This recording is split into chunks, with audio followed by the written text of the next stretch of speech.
we are on my PC version of Zoom.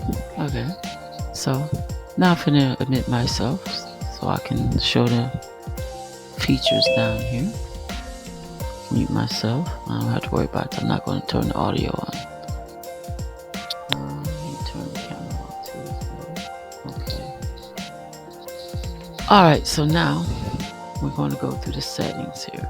So as you can see, the microphone. So always want to make sure that your settings correct. If you don't see this green line going up and down, that means your microphone is not activated. So as long as you see the volume bouncing up and down, your microphone is working. And you can test your speakers. If you don't hear them playing, then you want to go to your Dropbox. Check your settings in there. As you can see, my meter is moving for my microphone volume. So if I wanted to test that, I would click test the microphone. 1, 2, mic check, mic check. 1, 2, mic check, mic check. Okay, that works great. So now all these other settings you really don't have to worry about. And then we go here in general. If you have 2 monitors, you want to set it to dual monitors. If you're using just one, make sure that box is unchecked. So just leave that the way that is, and you can control the theme of your Zoom skin. So right now mine is set to light, which means it is set to that one right there. So I can see everything much better. And if I want to go to my background effects, there they are, and I can choose picture or video background, whichever I may choose. So that way you can only see that, and also there's a feature that you can blur it out as well. Up here where it says blur, it will blur out my background. In your recordings, this shows you where your recordings are going. If you want to change them, click on the change. Select the place you want to save them. If it's to your desktop, you'll have to scroll down and click on desktop and save them there. But I would advise leave them where they're at, so it's easier for Zoom to find them on your computer. Cloud recording means if I decide to record my videos and store them in the cloud, which if I was to click here to more, and then I would go record to the cloud, it would save them there, back them up there in the cloud on Zoom. But if I wanted to go on my computer, I would click the first choice, which is right there. And if I needed to change my profile, I would go in here, edit my picture from here, and change my name from here by clicking on edit my profile. So if I click on that, that's where I would do those features at. And if I wanted to double check my security settings setup, I would click here on the shield, and I would make sure that I enable my waiting room, so if someone starts the meeting early, they can wait for me in there until I sign in, and then everything would be connected from that point. You want to make sure that your share screen and your chat is turned on. You can allow the person to rename themselves, unmute themselves as well. Start the video when it comes in, and then also set the meeting timers if you need the timer on, which is located top right corner here. And if you want to remove someone from the Zoom meeting, you will click on remove participants. So you will click there, and you will click on that person's name and remove them from there. And then you also have the option to suspend their activities, pretty much like kicking them out. And if you need to send an invite, you would click here, click on the word invite, and then you would check off the person if they're located in here. If not, you can send them an email. Choose your email service provider. It will populate the link for you, as well as the email contents. It may take a few seconds for it to load in.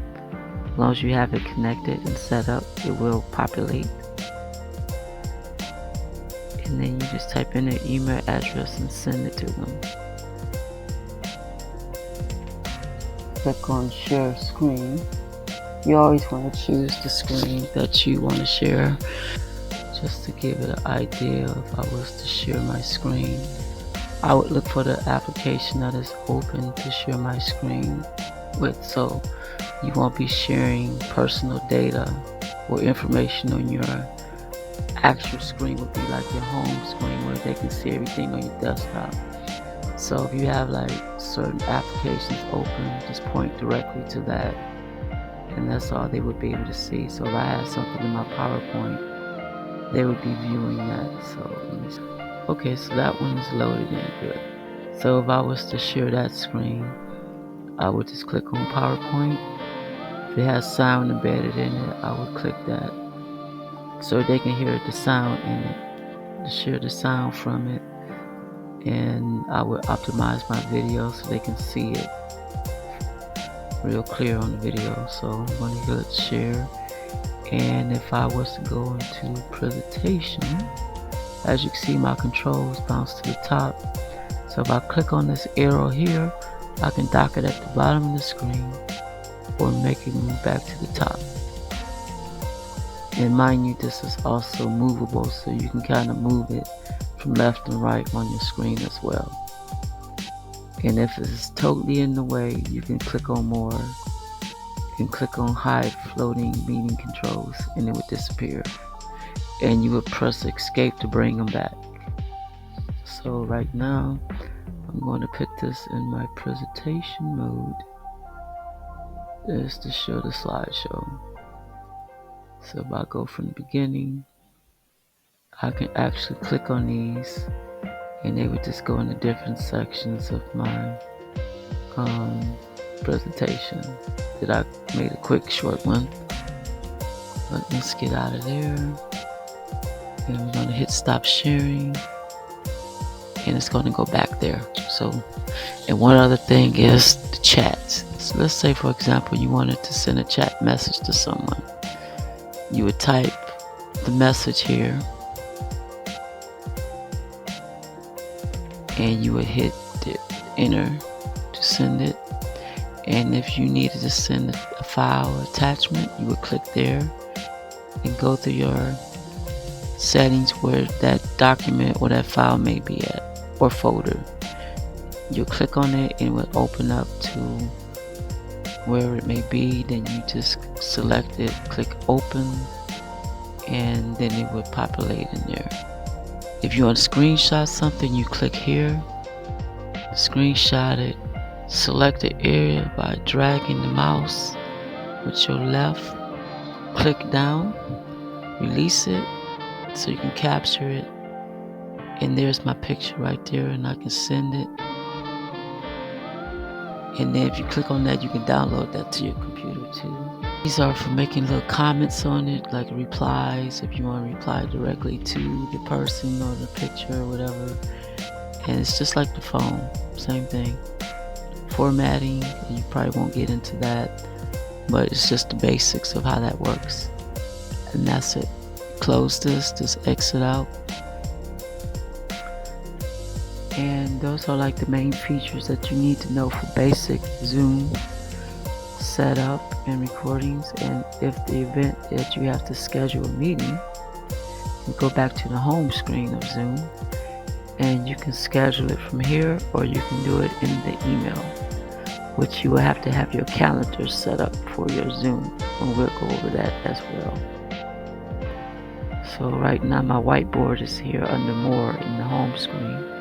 And if I wanted to check the meetings that was previously recorded, I'll go to meetings and click on recorded.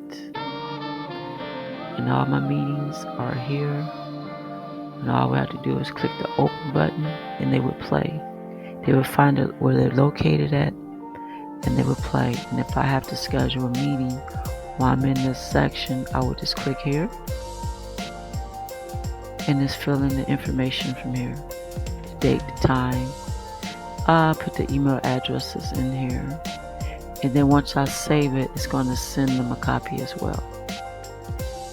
And whatever calendar that you have it associated with, you would click there. I just have the one calendar in here right now. That's pretty much it. If you want to expand it so you can see everything in here, so you can put a description in there.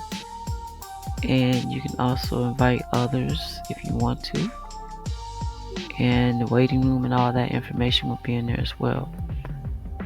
And if it's something that you repeat on a regular basis, you can set it for a daily or weekly or monthly. You can either customize it as well. You can add the people email addresses there, and it will populate and it will send them a message for them to join each time the meeting time comes around. It also sends them reminders too as well, right before the meeting, if you had it set up for reminders. But for the most part, that's pretty much how that works.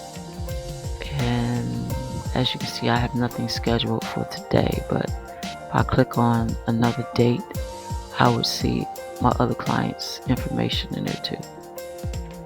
You click on these little arrow, next and previous. Then you can also click on your calendar and it pulls up everything for that day. It will populate if I had something in there. And that's pretty much the basics of Zoom right now. Just exit out,